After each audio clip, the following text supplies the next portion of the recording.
आता आपले प्युअर गावरान कोंबडीचे लहानले पिल्लं इतके जबरदस्त झालेत ना भाऊ, मी सोडतच होतो त्यांना. एक पिल्लू असं हातात घेतलं तर इकडे बघतोय खाली सगळे पिल्लं पळायला लागले बाबा. तेवढ्यात बदकाच्या पिल्लाकडे नजर गेली तर भयानक झालेत.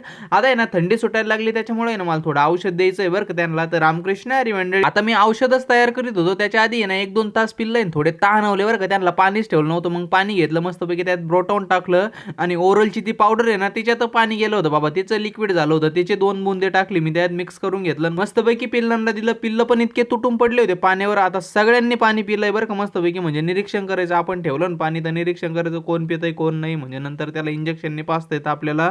तेवढं लक्षात आलं की बाबा आपले जे करडं आहे ना त्यांना बी दूध पाजच राहिलंय. मग काय मस्तपैकी शेळीकडे गेलो, करडं सोडले, करडं मस्तपैकी दूध पिले. तेवढ्यात आहे ना इकडे आलो होतो खालच्या वावरात. संजू आजी ते ना त्यांचे बांध क्लिअर करीत होते, तर तिथं टाकला निघला थोडा. म्हणलं चला गाड्या शेळ्यांना घेऊन जावा. तो इकडे बघतोय हो ट्रॉली अख्खी भरली तरी टाकला खालीच होता. जसा बसा सगळा टाकला त्या ट्रॉलीत भरला दाबू दाबू इतका जबरदस्त, आणि आणला बाबा घरी. आता ह्यो टाकला आहे ना 2 दिवस पुरून इतका टाकला निघलाय आपला.